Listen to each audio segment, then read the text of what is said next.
Bismillahirrahmanirrahim. Assalamu alaikum. Dear students, I am Dr. Wasim Ahmed Khan. Today we have the topic about history of programming languages.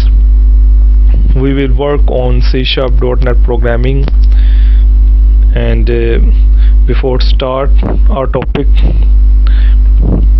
let's move on the words of recitation. Bismillahirrahmanirrahim. Sallallahu Alaihi Wasallam. O Allah Azza wa Jal, open the door of knowledge and wisdom for us and have mercy on us, O the One who is the most honorable and glorious. Allahumma aftah alayna hikmataka wanshur alayna rahmataka ya zal jalali wal ikram. पहले इसको translation मैंने पढ़ी, उसके बाद दुआ पढ़ी, ताकि दुआ जब पढ़ें तो इसके मीनिंग हमारे जहन में हो, और जब दुआ के मीनिंग जहन में हो तो वो दुआ यूज़फुल रहती है।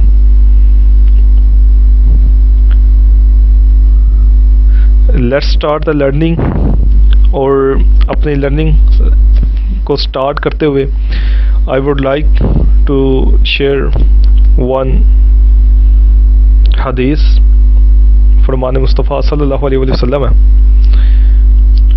Whoever recites salat upon me one time, Allah Azza wa Jal sends 10 blessings upon him. Sallallahu ta'ala ala Muhammad.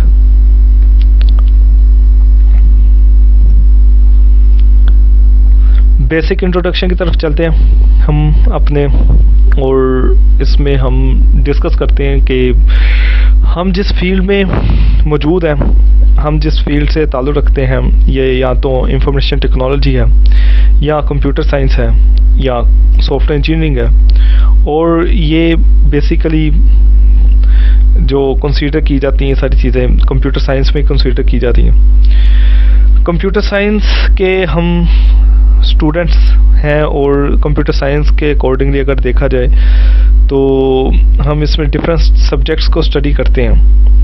लेकिन अगर देखें इसमें तो जो बड़ी फेमस किस्म की इसके अंदर चीज़ पाई जाती है सॉफ्टवेयर इंडस्ट्री में, या सॉफ्टवेयर डेवलपमेंट में, या कंप्यूटर साइंस के अंदर ही हम बात करते हैं, तो वो है हमारे पास प्रोग्रामिंग। और अगर हम कहें कि हमें कंप्यूटर साइंस आती है लेकिन प्रोग्रामिंग नहीं आती, तो ये बड़ा अजीब सी बात होगी। तो इसी तरीके से कंप्यूटर साइंस के स्टूडेंट होने की वजह से प्रोग्रामिंग का आना आई थिंक के मीनिंगफुल है, अहम है। और अगर आप नेटवर्किंग फील्ड से हैं या आप किसी भी फील्ड से हैं, अगर आपको प्रोग्रामिंग आती है तो आप हर फील्ड में एंजॉय करेंगे अपनी, in the context of computer science जितनी भी है।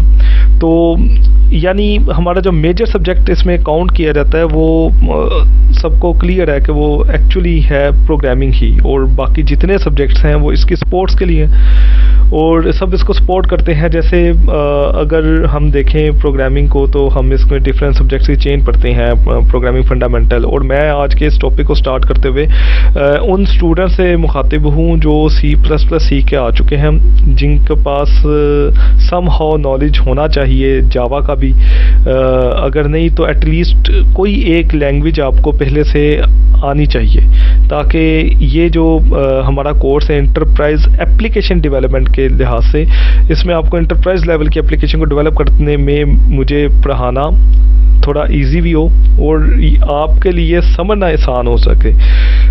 मेरा पढ़ाना इजी तो उन्हीं के लिए होगा जिनको समझ आएगी। तो हम बात करते हैं जी प्रोग्रामिंग की, कि इस चीज़ के ऊपर तो हम सबका मुत्तफिक फ़ैसला है कि जी हाँ, हमारे पास प्रोग्रामिंग के बगैर कंप्यूटर साइंस के जो बाकी फील्ड्स हैं वो बिल्कुल ऐसे ही है कि प्रोग्रामिंग आपके जैसे लगा लें कि खाने में नमक की हैसियत है, इसी तरह कंप्यूटर साइंस में प्रोग्रामिंग की हैसियत है। और अगर हम मज़ीद इसके ऊपर वर्किंग करें तो हमें समझ आएगी कि प्रोग्रामिंग जो सी है ना, प्रोग्रामिंग क्यों की जाती है, क्या है, इसके ऊपर भी डिस्कशन करते हैं हम। थोड़ी सी बेस क्लियर करने के ऊपर आज के मेरे कुछ टॉपिक्स होंगे। ये बिल्कुल बेस है, ये यानी अगर फर्स्ट सेमेस्टर के स्टूडेंट भी अगर इसे सुने तो उसको भी इन चीज़ों का फ़ायदा होगा। क्या है जी प्रोग्रामिंग, क्या है और प्रोग्रामिंग क्यों की जा रही है, वाई वी नीड प्रोग्रामिंग। इसको मैं चंद एक वर्ड्स में आपको एक्सप्लेन करने की कोशिश करूँगा कि एक्चुअली प्रोग्रामिंग क्या है। प्रोग्रामिंग बेसिकली कुछ सेट ऑफ रूल्स हैं, सेट ऑफ इंस्ट्रक्शंस हैं जिसके थ्रू हम ऑटोमेट कर रहे हैं अपनी मशीन को। और प्रोग्रामिंग इज़ अ लैंग्वेज क्या है, द वे ऑफ कम्युनिकेशन। हम एक वे से कम्युनिकेशन कर रहे हैं और हम वो जो वे है, वो जो यूज़ कर रहे हैं कम्युनिकेशन का, वो प्रोग्रामिंग है। और प्रोग्रामिंग ही क्यों है, क्योंकि जो हमारी कंप्यूटर मशीन्स हैं ये प्रोग्रामिंग को अंडरस्टैंड करती हैं। और कंप्यूटर मशीन प्रोग्रामिंग को अंडरस्टैंड क्यों करते हैं, इसके अंदर मज़ीद इसकी डिटेल आप जब लैंग्वेजेस के अंदर जब हम पढ़ते हैं, कंपाइलर्स हैं, इंटरप्रेटर्स हैं, असम्बलर्स हैं, लिंकर हैं, लोडर हैं, ये सारी चीज़ें इसकी डेप्थ में जाएंगी। और फिर रजिस्टर लेवल पे जो काम हो रहा था, मशीन कोड जो इसका आ जाता है, फिर बाइनरी कोड तक की बात जाती है।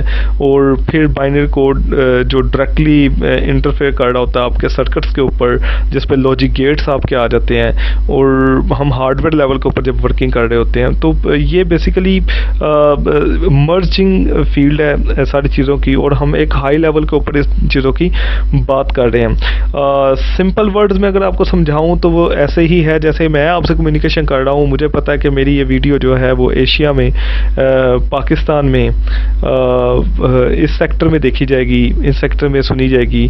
तो मैं अपने थ्रू आउट लेक्चर को अपनी उसी लैंग्वेज में रिकॉर्ड कर रहा हूँ जो कि उर्दू है।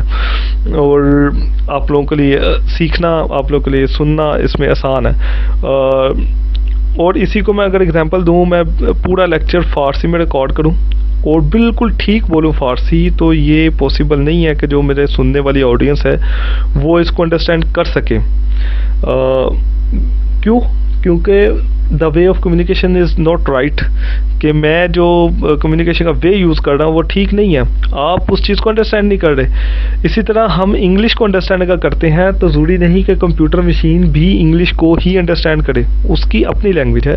वो बाइनरी को लो लेवल पे यूज़ कर रही है, लो लेवल पे मशीन कोड को यूज़ कर रही है, हाई लेवल के ऊपर हमारे जितनी लैंग्वेजेस आ रही हैं उसके सिंटैक्स को, उसकी लाइब्रेरीज़ को, उनके कंस्ट्रक्ट्स को, उसके कंपाइलर्स, सारी चीज़ें वो अंडरस्टैंड करता है। तो इसको अगर आप इस तरीके से समझें तो मैं आपको मज़ीद ईजी कर दूं कि अगर घर में कोई पेट एनिमल रखे हों तो उनके साथ भी जब हम गुफ्तगू करते हैं तो वो हमारी गुफ्तगू, हमारे इशारे समझते हैं।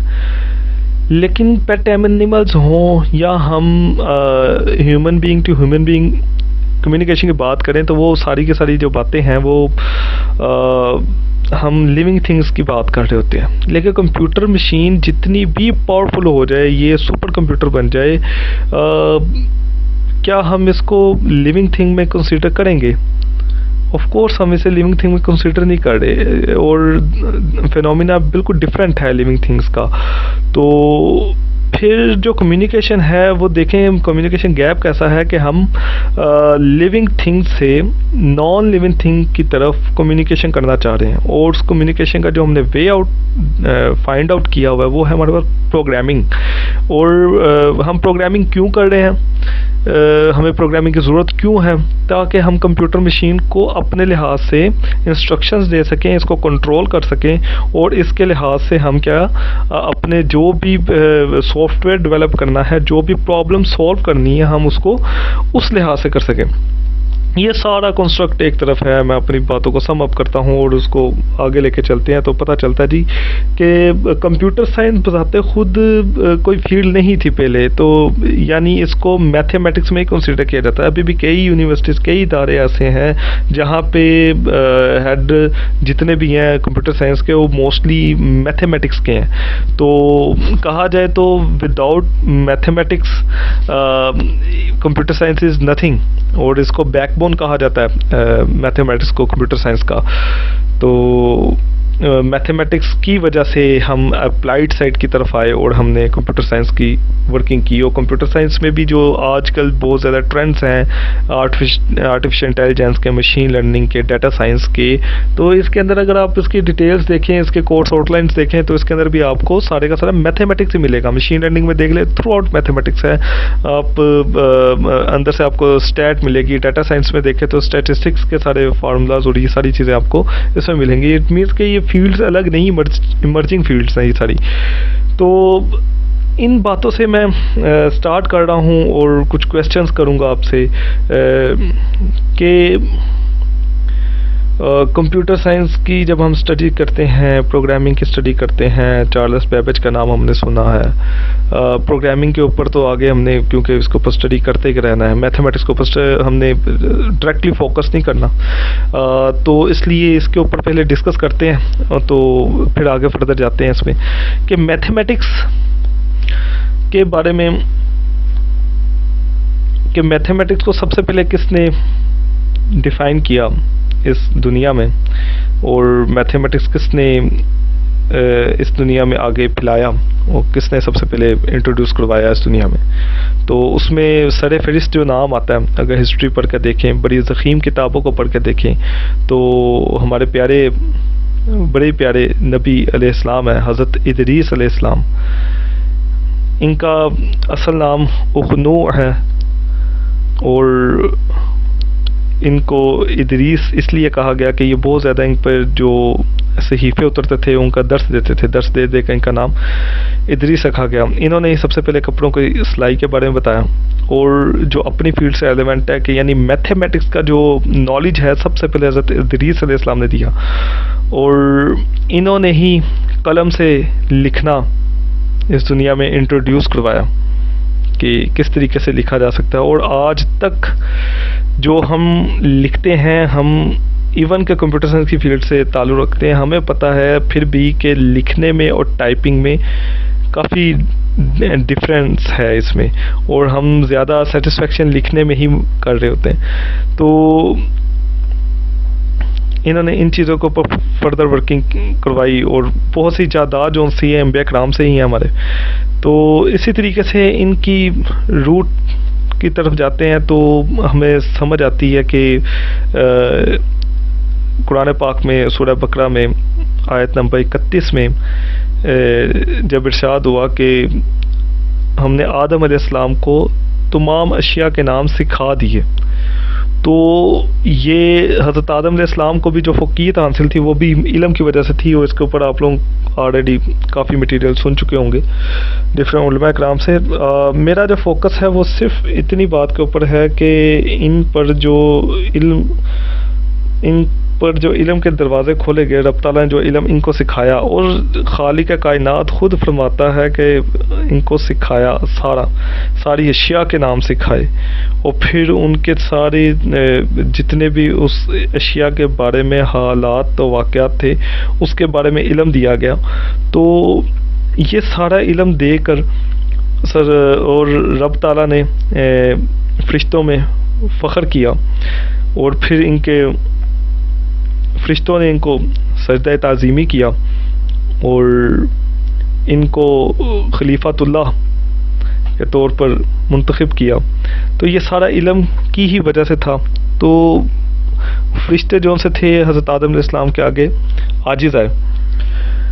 तो इट मीन्स कि हज़रत आदम अलैहिस्सलाम का जो इल्म था वो कोई कम नहीं था, वो बहुत ही ज़्यादा, यानी तमाम अशिया, और अशिया भी वो कि अगर हम आज भी देखें तो कितनी ही स्पीशीज़ सिर्फ जो हमारे समुद्री मखलूक है उसमें तो अभी फाइंड कर रहे हैं। गैलेक्सीज़ देखें तो उसमें से अभी भी सितारे निकलते आ रहे हैं। बहुत पहले कभी तारीफ़ पड़ी थी एटम की, तो उसके अंदर ये पढ़ा था कि हर वो छोटे से छोटा ज़रा जो आम आंख से नज़र ना आ सके उसे एटम कहते हैं। और अब एटम के कितने अंदर जाके न्यूक्लियस के अंदर की तहकीक जो सी है वो आ चुकी है, और आहिस्ता आहिस्ता हमें अवेयरनेस हो रही है इसके अंदर क्या चीज़ें हैं। तो इनको पहले ही सारी चीज़ों के नाम बता दिए गए। अब ये सारा इल्म हज़रत आदम अलैहिस्सलाम के पास सारी चीज़ें, तो उन सब चीज़ों के होते हुए भी जिन्होंने कसीदा बुर्दा शरीफ लिखा, उन्होंने अपने एक शेर में ये भी कहा कि हज़रत आदम अलैहिस्सलाम का जितना भी इल्म था वो सरकार अलैहिस्सलाम के इल्म का कोई एक हिस्सा था। और इसके ऊपर जो शरह लिखी गई उलमा कराम ने, उन्होंने फरमाया कि हाँ वो जो हिस्सा था वो एक हिस्से की वजह से हज़रत आदम अलैहिस्सलाम ने आजिज़ कर दिया तमाम फरिश्तों को। और सरकार अलैहिस्सलाम का इल्म कुल है, सही कुल टोटल इल्म तो जितना अल्लाह ताला ने सरकार अलैहिस्सलाम को दिया वो इल्म, तो वो सारे का सारा इल्म जो सा है वो पूरी कायनात उससे, पूरी मखलूक और कायनात उससे आजिज़ आई। तो एक्चुअल जो हमारी रूट कॉज हैं, यानी ये सारी बातें करने का जो पर्पस है, वो फोकस जो है वो सिर्फ़ और सिर्फ नॉलेज गेन करना है।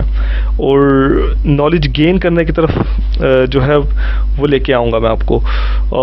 इसी तरीके से जब आगे हम फर्दर मूव करते हैं, तो मैं मैथमेटिक्स से बात चली थी, तो कितना प्यारा जिक्र आया सरकार अलैहिस्सलाम का, हुज़ूर अकरम सल्लल्लाहु अलैहि वसल्लम का। और ये चीज़ें हमारी जुड़ी हुई हैं, इससे कट ऑफ नहीं है। हम जो पढ़ रहे हैं, पढ़ेंगे, जो डेवलपमेंट करेंगे, इसमें सिर्फ़ और सिर्फ एक नीयत का फैक्टर आएगा। इसको पढ़ते हुए हमने अच्छी नीयत करनी है और नीयतें करनी है, ताकि हमारे ये प्रोग्रामिंग पढ़ना भी सिर्फ दुनियावी चीज़ों में ना जाए, और ये पढ़ना हमारा इबादत में कंसीडर हो। क्योंकि हम पढ़ इसलिए रहे हैं ताकि हम रिज़्क़ हलाल कमा सकें, और जो बेहतर है और जो बेहतरीन है वो हम इस दुनिया में अपनी ड्यूटी में बेहतर से बेहतर, अच्छे से अच्छा परफॉर्म करके जाएं। और इसी तरीके से अगर सबसे पहले आपसे अगर क्वेश्चन करते हैं, मैथमेटिक्स के बाद हम अपने वापस प्रोग्रामिंग की तरफ आते हैं। तो फर्स्ट प्रोग्रामिंग लैंग्वेज नेम क्या है? सोचें ज़रा, कुछ सेकंड सोचें। बहुत सौ के जहन में आएगा फोर्ट्रॉन, बहुत सौ के जहन में आएगा कोबोल, बहुत सौ के जहन में आएगा सी, किसी के जहन में आएगा C++, किसी के जहन में आएगा पास्कल। तो स्टार्ट करते हैं जी हम यहाँ से कि हमारे पास फर्स्ट प्रोग्रामिंग लैंग्वेज कौन सी है। तो इसके इंट्रोडक्शन से पहले एक बंदे का इंट्रोडक्शन करवाता हूँ मैं आपको। कॉनरैड ज़्यूस, जर्मन साइंटिस्ट था एक। 1936 में इसने अपनी PhD स्टार्ट की। He was expert in calculus and algorithm, और इसने 1943 में अपनी PhD कंप्लीट की। और अपने PhD के डिसर्टेशन में इसने मैथमेटिशियन और कैलकुलस का एक्सपर्ट था, और उसमें इसने डिसर्टेशन में डिस्क्लोज़ किया अपना आइडिया कि हमें कंप्यूटर मशीन में किसी लैंग्वेज की ज़रूरत है। उसने वो लैंग्वेज इंट्रोड्यूस करवाई, जो कि 1945 में वर्ल्ड वार में, क्योंकि वर्ल्ड वार जारी थी, जब ख़त्म होने वाली थी, तो उसमें इसका सारा सिस्टम डिस्ट्रॉय हुआ। और वो जो लैंग्वेज का नाम था वो था Zeus plan कैलकुल। Zeus, Conrad Zeus ने अपना नाम से इसको रखा। और प्लान कैलकुल से आपको आइडिया होगा, कैलकुलस से इंस्पायर्ड था ये, और क्योंकि जर्मन था तो इसलिए इसके स्पेलिंग सी वाले नहीं, के से हैं। तो the first programming language Zuse Plankalkul है, और इसी नेम से अगर आप इसको गूगल करेंगे तो आपको इसकी मज़ीद डिटेल भी मिल जाएगी। इन सब के साथ साथ फिर ये बंदा वापस आता है, इसका सारा सिस्टम डिस्ट्रॉय होता है, इसकी टीम सारी स्कैटर्ड फॉर्म में फैल जाती है, छुप जाती है। उसके बाद 1972 में ये अपने काम को करता है पब्लिश, और बताता है कि जी हमारे पास ये फर्स्ट प्रोग्रामिंग लैंग्वेज थी, जबकि उसके दौरान बहुत सी प्रोग्रामिंग लैंग्वेजेस आ चुकी होती हैं। यहाँ पे एक पॉइंट बड़ा मज़े का जो हमें सीखना चाहिए, वो ये कि 1936 में ये अपनी PhD स्टार्ट करता है, 1943 में ये कंप्लीट करता है। राउंड 7 to 8 ईयर्स, राउंड अगर देखा जाए तो 7 ईयर्स कर ले इसको, तो PhD कंप्लीट हुई। जो काम इसने 1936 से करना स्टार्ट किया था वो पब्लिश होता है 1972 में। तो टोटल ईयर्स कितने बनते हैं? 36। और जितने लोग मेरा ये लेक्चर सुन रहे हैं, मेरा नहीं ख्याल इसमें कोई भी 36 की एज का कोई हो। तो आप अंदाज़ा लगाएं अपने काम से डेडिकेशन किस कदर ज़्यादा, कि आज हम भी कोई प्रोजेक्ट के ऊपर वर्किंग करते हैं, वो प्रोजेक्ट हमें 1 महीने बाद 2 महीने बाद हम बोर हो जाते हैं उससे, और अजीब सा लगना शुरू हो जाता है कि ये ख़त्म नहीं होता। 4 साल की हमारी BS की डिग्री है, वो ख़त्म ना होने का नाम आता ही नहीं है उसका, कि ये कब ख़त्म होगी। और ये वो लोग हैं जिनकी वजह से आज हम एंड्रॉयड, आईफोन और ये सारी चीज़ें चलाने के लिए बैठे हुए हैं। मैं कई दफ़ा ये जुमला कहता हूँ कि आज हमारे पास अगर एंड्रॉयड 50,000 का भी है तो इसकी ये कोई कीमत नहीं है इसकी एंड्रॉयड की। एक्चुअली अगर देखा जाए तो आज हमारे पास 50 करोड़ भी होते और अगर ये डेवलपमेंट ना हुई होती तो एंड्रॉयड हमारे पास ना होता। जैसा कि आज से 200-400 साल पहले बादशाहों के पास सब कुछ था, ये फैसिलिटीज़ नहीं थी, क्योंकि तब इतना इंटेलेक्चुअल लेवल नहीं गया था ह्यूमन बीइंग का, तब ये चीज़ें ईजाद नहीं हुई थी, तो ये मुवासलत के ज़राए नहीं थे तब। तो ज़्यूस प्लैंक कैलकुल, इसी तरीके से इसको देखें, ये है जी ज़्यूस प्लैंक कैलकुल। ये इसकी पिक्चर है जो कलर्ड फॉर्म में मुझे मिली है, तो मैंने आप लोगों के साथ शेयर किया। इसी तरीके से हम फर्दर कंटिन्यू करते हैं और देखते हैं फिर के जनाब 1940 टू 1950 ये जो इसका दुरानिया था ना, इसमें क्योंकि आइडिया डिस्क्लोज हो चुका था 1943 में, तो अब पता चल चुका था तो प्रोग्रामिंग कुछ है, लेकिन बहुत से लोग ऐसे थे जिनको ना तो प्रोग्रामिंग का फुली आइडिया था और कुछ लोग थे जिनको सिर्फ मैथमेटिक्स का आइडिया था, और कुछ थे ऐसे जिनको ना मैथमेटिक्स का ज़्यादा आइडिया था ना प्रोग्रामिंग का। तो उन्होंने इसके दरमियान की कोई लैंग्वेज को निकाला, तो उसको उन्होंने नाम दिया मिनिमल हार्डवेयर लैंग्वेज, जो कि बहुत ज़्यादा मशहूर हुई सूडो कोड के नाम से, और ये फर्स्ट सेमेस्टर में आप लोगों से लिखवाया जाता है। यानी मतलब ये सूडो कोड में करते क्या है जी, हम स्टेप बाय स्टेप अपनी लाइन में अपनी लैंग्वेज में किसी प्रॉब्लम को सोल्व करने के बारे में स्टेप या इंस्ट्रक्शंस लिख देते हैं कि ऐसे करेंगे, फिर ऐसे करेंगे, फिर इसको ये करेंगे, ये करेंगे। तो हम कुछ लाइन ऑफ कोड खुद से डिफाइन कर देते हैं अपनी लैंग्वेज के अंदर। उसके बाद फिर 1949 में जॉन मॉकले आता है और ये फर्स्ट टाइम स्टोर प्रोग्राम को इंट्रोड्यूस करवाता है कि हम इलेक्ट्रॉनिक कंप्यूटर में कोई प्रोग्राम को स्टोर करते हैं। बड़ा खुशी का मौका था कि जी हम कंप्यूटर में कुछ सेव भी कर सकते हैं। कैलकुलेटर में एक बटन देखा होगा आपने, एम फॉर मेमोरी। आप उस एम के अंदर मैट्रिक में कई दफ़ा स्टूडेंट्स ट्राई करते हैं कोई एक आंसर उसमें जो है ना सेव करके ले जाए साथ। साइंटिफिक कैलकुलेटर में ये ऑप्शंस होती हैं कई। तो ये आप अंदाज़ा लगाएं यहाँ पे कि फर्स्ट स्टोर्ड प्रोग्राम जब हुआ, यानी कितने दिन लगते थे एक प्रोग्राम को लिखने में, और उस टाइम ये सेव करने का ऑप्शन आना शुरू हुई। तो जॉन मॉकले ने इसको इंट्रोड्यूस करवाया। तो जॉन मॉकले कौन है जी? ये जॉन मॉकले जो ऊपर वाली तस्वीर है ये जॉन मॉकले की है। इसके लैंग्वेज का नाम रखा गया शॉर्ट कोड। इसने जो लैंग्वेज इंट्रोड्यूस करवाई उसका नाम था शॉर्ट कोड। शॉर्ट कोड इसकी लैंग्वेज का नाम था, लेकिन लोग बहुत ज़्यादा खुश थे इसलिए कि ये फर्स्ट टाइम स्टोर्ड प्रोग्राम था, तो ये इसका नाम उन्होंने चेंज करके रखा ऑटोमेटिक प्रोग्रामिंग। उन्होंने कहा ये तो ऑटोमेटिक प्रोग्रामिंग है, बस एक दफ़ा किया और ख़ुद ब खुद होना स्टार्ट हो जाएगा। लेकिन ये 50 times slower then machine code था, लेकिन क्योंकि ये ऑटोमेटिक था तो इससे फ़ायदा लिया गया। इन्वेंशन थी न्यू। तो उसके बाद फिर आगे जाते हैं 1954 में जॉन बैकस आता है। ये बड़े काम का बंदा था जनाब, इसने भी बड़ी इजादात की। ये जॉन बैकस की पिक्चर भी आप देख रहे हैं। इसने 1954 में ही एक ऑटो इंक्रीमेंट रजिस्टर में इंट्रोड्यूस करवाया। हम प्लस प्लस जो करते हैं ऑटो इंक्रीमेंट का जो यूज़ करते हैं, ऐसे रजिस्टर लेवल के ऊपर इसको इंट्रोड्यूस करवाया था। तो इसने ये किया और इसकी प्रोग्रामिंग की लैंग्वेज का नाम था स्पीड कोडिंग। इसकी लैंग्वेज का नाम था स्पीड कोडिंग के नाम से। फिर 1954 में ही ये बंदा IBM को ज्वाइन करता है। IBM की तरफ से ऑफर आती है और ये IBM में ही कुछ अर्सा पहले काम शुरू कर देता है इसमें। और उसके बाद ये एक लैंग्वेज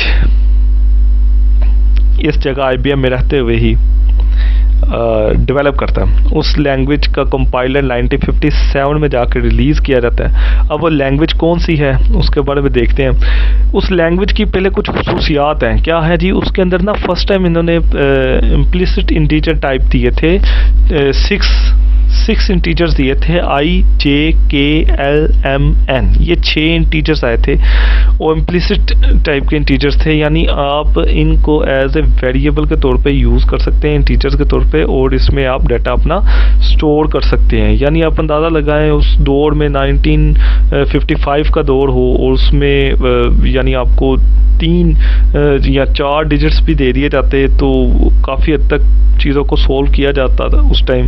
यानी आपने एक प्रॉब्लम सोल्व की होगी कि swap the values of 2 variables without using third variable, तो बड़ा मज़े का क्वेश्चन बनता है ना। यानी हम अगर 3 वेरिएबल हमारे पास हों तो हम कितनी कैलकुलेशन बड़े आराम से कर सकते हैं उसकी। तो 6 वेरिएबल्स हों तो किस हद तक हम मैथमेटिक्स की प्रॉब्लम को सोल्व कर सकते हैं उस एस्पेक्ट से देखें। तो फर्स्ट वर्ड में ये चीज़ें उसने सोल्व की। स्मॉल मेमोरीज थी, साइंटिफिक कंप्यूटेशन थी, ये सारा कुछ चलता रहा। तो इस लैंग्वेज का नाम रखा गया the IBM mathematical formula translating system. ये लैंग्वेज का नाम था क्या, the IBM mathematical formula translating system, जो कि बाद में चेंज करके इसका नाम शॉर्ट नेम रखा गया फोर्ट्रॉन इन 1955। फोर्ट्रॉन के नाम से इसको जाना गया। फिर इसके डिफरेंट वर्जन्स आना स्टार्ट हुए। पहले 0 आया, फिर 1, फिर 2, फिर 3, फिर 4। इसके दौरान और भी कई आए हैं। फिर उसके बाद जो फेमस होते रहे हैं वो 77, 1990 में 90, 95 पे 95, 2003 में 2003, 7 में भी आया, 17 में भी, 18 में भी इसके कई वर्जन्स आ चुके हैं। तो ये अभी भी यूज़ की जा रही है मार्केट में। कई बड़ी जो कंपनीज हैं जिन्होंने इसके ऊपर अपना कंस्ट्रक्शन करके रखी हुई है वो इसी को अभी भी यूज़ कर रहे हैं। फिर हम बात करते हैं जनाब ओवरऑल कुछ चीज़ों की। एक लैंग्वेज आती है लिस्प। आजकल आर्टिफिशियल इंटेलिजेंस का दौर है तो उस वक्त भी लिस्प के ऊपर बड़ा काम किया गया। इस लैंग्वेज में जो काम था वो आर्टिफिशियल इंटेलिजेंस बेस्ड था। अब आर्टिफिशियल इंटेलिजेंस है क्या? आर्टिफिशियल इंटेलिजेंस को उर्दू में आपने पढ़ा होगा मसनूई ज़हानत। मतलब ये कि चीज़ों में आपने जो आपके अंदर इंटेलिजेंस है आप इसको कन्वर्ट करें रियल चीज़ों में। आप उसको आर्टिफिशियली कोई एल्गोरिदम लिख दें जो काम आप देखते हैं, जैसे आप समझते हैं, रिकॉग्नाइज करते हैं इसको, वो चीज़ें आप बता दें। लेकिन आप लोगों ने आर्टिफिशियल इंटेलिजेंस पढ़ी है या नहीं पढ़ी, आपको मैं चंद एक कुछ की पॉइंट्स दूंगा। उन की पॉइंट्स के ऊपर आप समझ लें कि जैसे बायो पढ़ी है या आपने केमिस्ट्री पढ़ी है तो उसके अंदर आपको प्रैक्टिकल्स के अंदर आपको लिटमस पेपर दिए जाते थे और उससे आपको आइडिया हो जाता था कि कैसा है इसका सेटअप वगैरह। तो इसी तरीके से लिटमस पेपर की तरह ही मैं आपको ये चीज़ें कुछ दूंगा। इसमें आर्टिफिशियल इंटेलिजेंस जो है जनाब ये बेस करती है 3 पिलर्स के ऊपर। एक है हमारे पास लिंग्विस्टिक्स, सेकंड है हमारे पास साइकोलॉजी और थर्ड है मैथमेटिक्स। सबसे पहले लिंग्विस्टिक के ऊपर भी हम जाते हैं। ये 3 पिलर्स क्या हैं इनकी तरतीब मैं आपको समझा देता हूँ।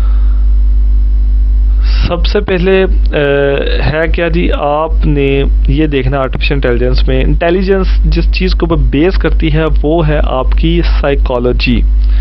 साइकोलॉजी क्या है, साइको क्या है इसकी? साइकोलॉजी ये है जनाब के साइकोलॉजी के बारे में अगर पढ़ा जाए तो कहा जाता है study of brain, study of mind. अगर मैं इसको इजीली आपको डिफाइन करूं तो साइकोलॉजी किसे कहते हैं?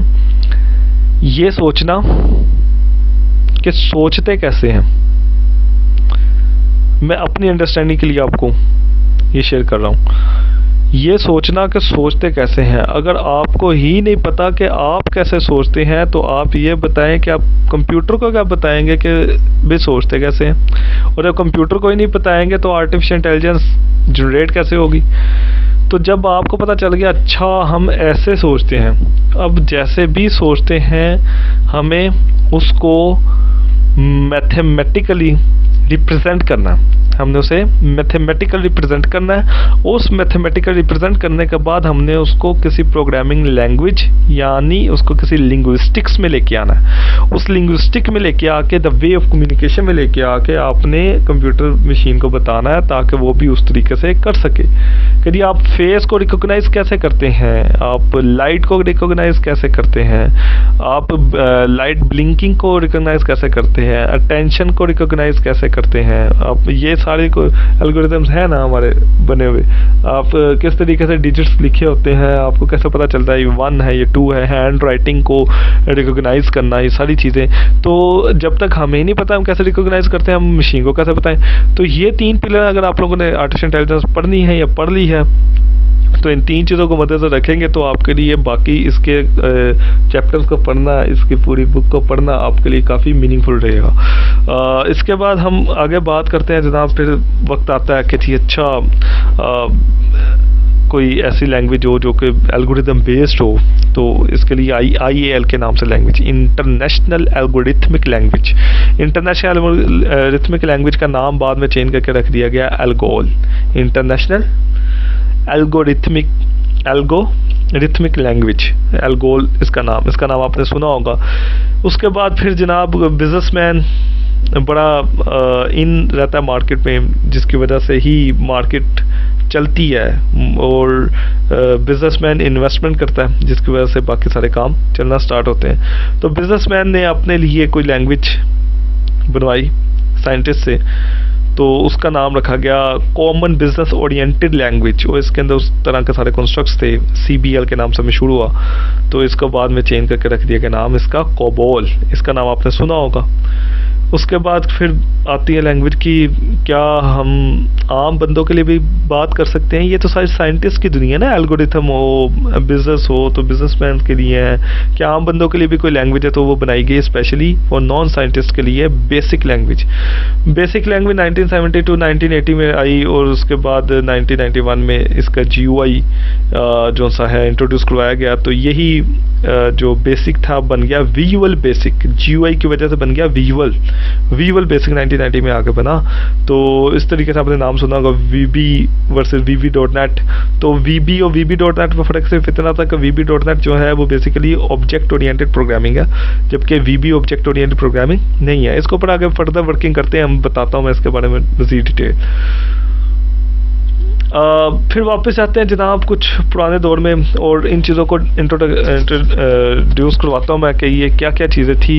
Basic combined programming language I BCPL के नाम से, और इस BCPL लैंग्वेज में जो वर्किंग थी वो थी सिंपल सिस्टम लैंग्वेज थी। 1967 में मार्टिन रिचर्ड ने इसको इंट्रोड्यूस करवाया था, और इसमें कोई इंटीजर नहीं था। 1967 की बात है। अब ये जो सारी मैं आपको स्टोरी टेलिंग की सूरत में सारी हिस्ट्री बता रहा हूँ, एक्चुअली हिस्ट्री बहुत ज़्यादा है। मैं जो आप लोगों के साथ एक्सप्लेन कर रहा हूँ, जो आपको बता रहा हूँ, वो सिर्फ ऐसे यूनिक किस्म के पॉइंट्स हैं कि जो हमें मोटिवेट करेंगे ख़ुद भी काम करने पे।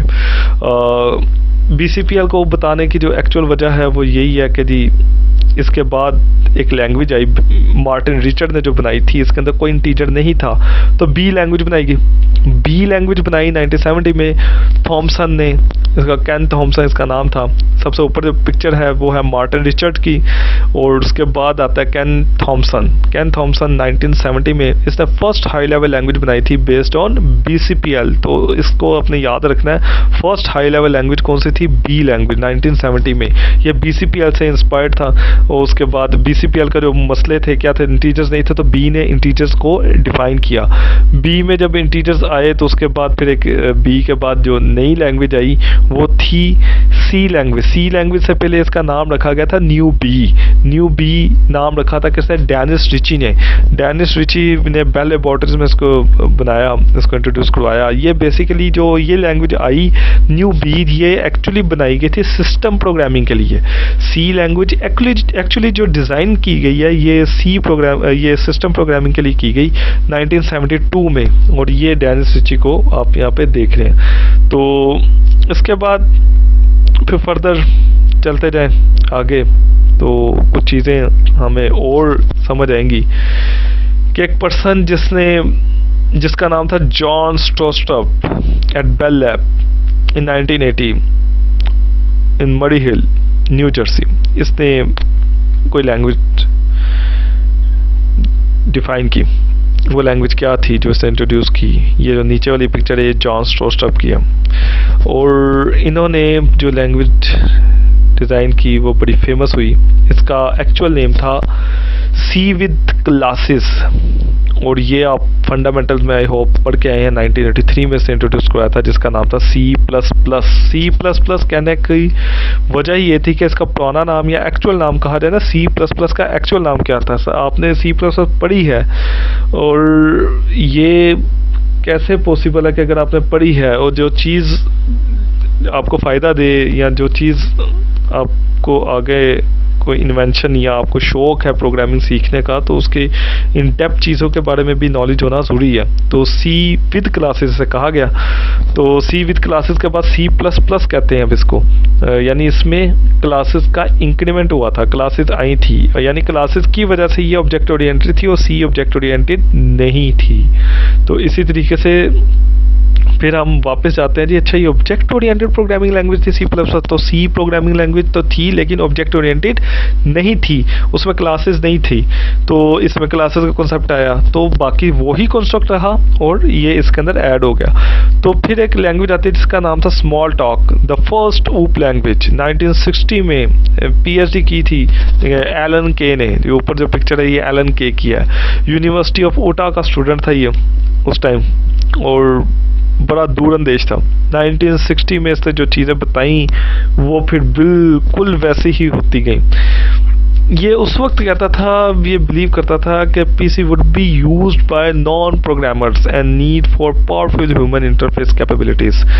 ये उस दौर में कहता था computer machine actually normal layman के लिए तो थी नहीं। ये जो मोबाइल अब हर एक के हाथ में आ चुके हैं, ये तो समझ लो कि ये इस बंदे के उस वक्त की दूरंदेशी थी।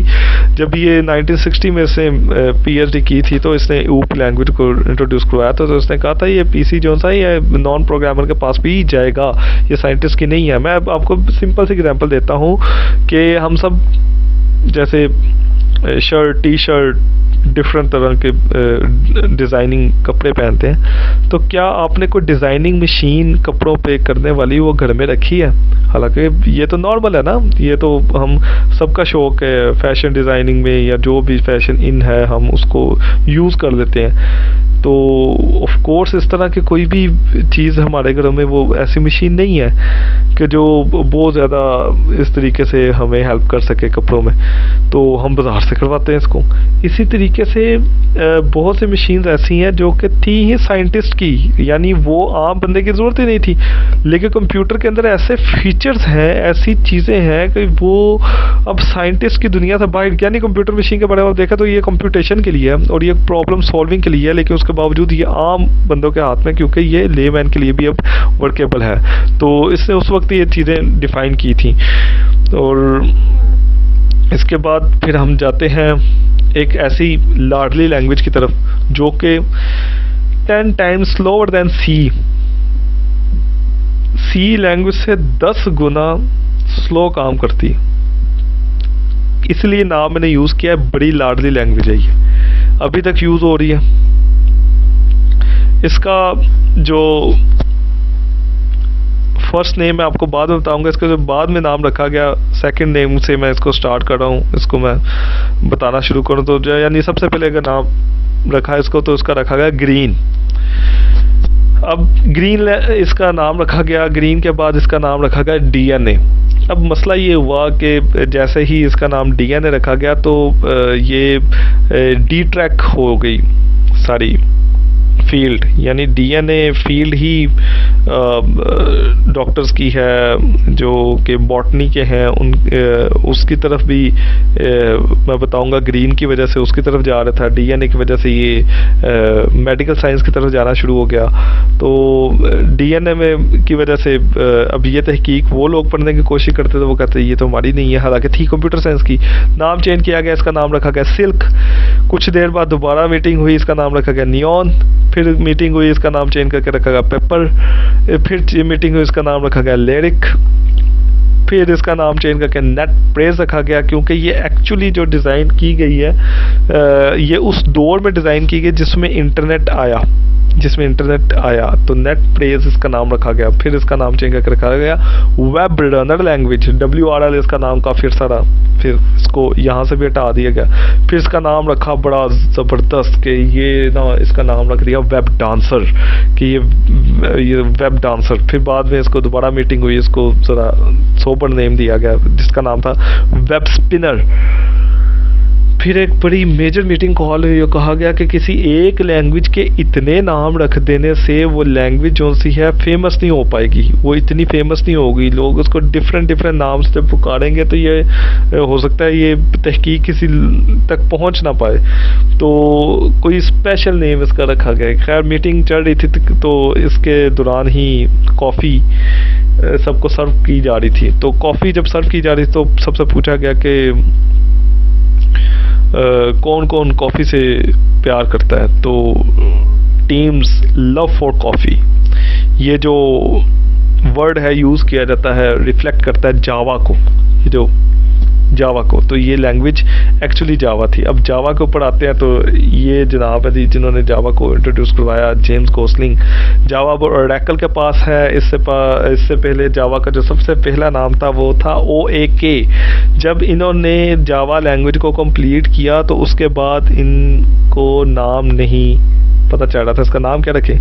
इन्होंने जिस जगह बैठ के ये काम करते थे उसके सामने एक दरख्त था, एक ट्री था, उस ट्री का नाम OAK था।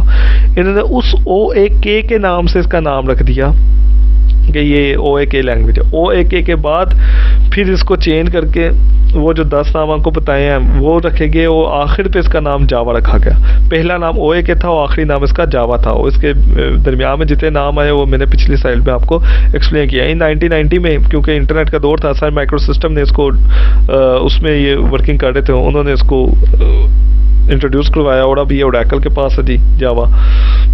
ये एक्चुअली जो डिज़ाइन की गई ना जावा, जैसे सी के बारे में आपको बताया ना, वो सिस्टम प्रोग्रामिंग के लिए डिज़ाइन की गई। ये एम्बेडेड सिस्टम्स के लिए डिज़ाइन की गई थी, यानी एम्बेडेड डिवाइसेस के लिए जो कि कंज्यूमर के लिए बनाई जाती है ना, जैसे ओवन है, AC है, इसके अंदर जिस तरह काम है, ये उन चीज़ों के लिए। इसमें पॉइंटर्स तो नहीं है लेकिन REF का वेरिएबल जरूर कंसीडर किया जाता है। क्रॉस प्लेटफॉर्म है, क्रॉस प्लेटफॉर्म का मतलब ये डिफरेंट प्लेटफॉर्म के ऊपर वर्किंग कर सकती है लैंग्वेज। पोर्टेबल कोड है इसका, राइट वंस कंपाइल एनीवेयर, ये था सी का कॉन्सेप्ट, C++ का कॉन्सेप्ट, जबकि जावा का कॉन्सेप्ट है राइट वंस रन एनीवेयर, मतलब आप कहीं पे भी इसको यूज़ कर सकते हैं इसको।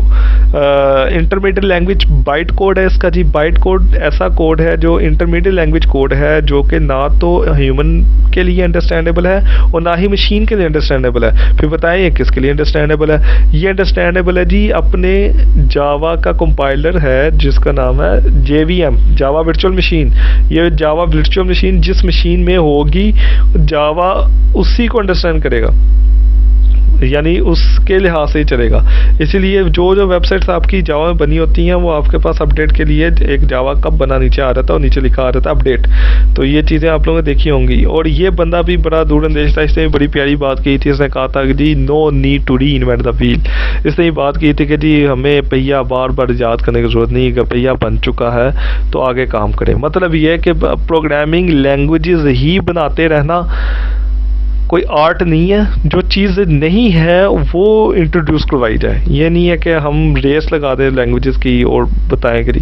तो मैंने जितनी हिस्ट्री आप लोगों से एक्सप्लेन की है उसमें कोई ना कोई यूनिक चीज़ है। अदरवाइज़ अगर आप नेट से देखें तो आप लिखने बैठे 50 नेम्स ऑफ प्रोग्रामिंग लैंग्वेज तो आपको आइडिया हो जाएगा। जब आप लिस्ट निकालेंगे तो आपको पता चलेगा ये तो बहुत ही ज़्यादा, 50 तो कुछ भी नहीं है उसके आगे। तो no need to reinvent the wheel, ये चीज़ बड़ी मज़े की थी। इसके बाद ये जनाब आते हैं जी जिन्होंने C# को डेवलप किया, C# को डेवलप किया, .NET को डेवलप किया, सन 2000 में इन्होंने डेवलप किया। माइक्रोसॉफ्ट में ये चीफ आर्किटेक्ट के तौर पे वर्किंग कर रहे हैं, जिसका नाम है एंडर्स हेल्सबर्ग। एंडर्स हेल्सबर्ग का नाम है जी। अगर ये चीज़ मैं आपको एक्सप्लेन करूं तो C के बाद आई C++, वो ही सारा कुछ था ऑब्जेक्ट ओरिएंटेड बनाया है, इसमें क्लासेस आई, कुछ नए कॉन्सेप्ट्स आए।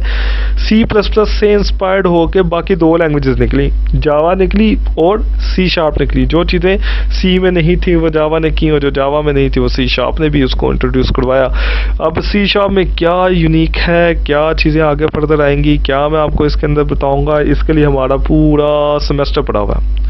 और इससे पहले अगर आप लोग पढ़ के आ चुके हैं सी प्लस प्लस और जावा, तो वो आपके प्रीवियस वेब इंजीनियरिंग में अगर आपने जावा पढ़ी है और सी प्लस को प्रोग्रामिंग फंडामेंटल डाटा स्ट्रक्चर्स के अंदर WAD के अंदर अगर आप इसको पढ़ के आ चुके हैं, तो ये चीज़ें आगे हमारे पास इस तरीके से चलेंगी। यानी ऊप के कॉन्सेप्ट में PF, ऊप, DSA, ये 3 सब्जेक्ट्स होते हैं सी प्लस प्लस के, और जावा है जो है वो आपके वेब इंजीनियरिंग वगैरह में कवर करते हैं, या डाटा स्ट्रक्चर में भी जावा करवाई जाती है। तो हम आगे फर्दर जो वर्किंग करेंगे वो होगी सी शार्प के ऊपर। तो सी शार्प के अंदर क्या है, कैसे है, क्यों है, इसके ऊपर डिस्कस करता रहूँगा, क्योंकि जो मैं सी शार्प को एक्सप्लेन करूँगा वैसे ही आपके मज़ीद रिकॉल हो जाएंगे सारे के सारे कॉन्सेप्ट जावा के। अगर आपको जावा नहीं पढ़ी या नहीं आती तब भी आपको टेंशन की ज़रूरत नहीं है, सी शार्प से आपको ये सारी चीज़ें एक्सप्लेन होना स्टार्ट हो जाएंगी। तो अगर देखा जाए तो रूट सी प्लस प्लस है, जावा और सी शार्प आपस में कज़न लैंग्वेज है। तो आप कंप्लीट रेफरेंस सी शार्प की देखें, उसको स्टडी करें, फर्स्ट चैप्टर को पढ़ें, उसको उसमें जितना नॉलेज है उसके अलावा भी आपको इन स्लाइड्स में, इस वीडियो में आपको मैंने एक्सप्लेन कर दिया। अल्लाह ताला हम सब का हामी नासिर हो। उम्मीद करता हूँ आपको ये सारी बातें समझ आई हो और आपने इसको ड्यूरिंग लेक्चर इसको नोट डाउन भी किया हो, क्योंकि लिखने से चीज़ याद रहती है। तो कोशिश करें मेरे सारे पॉइंट्स दोबारा अगर वीडियो चलाएं तो इसको एक दफ़ा नोट ज़रूर कर लें। ये मेरी बड़ी किताबों की, बड़ी जगहों की रिसर्च है जो कि मैंने आपको विद इन 1 वीडियो शेयर की है। Thank you so much. अल्लाह हाफिज़।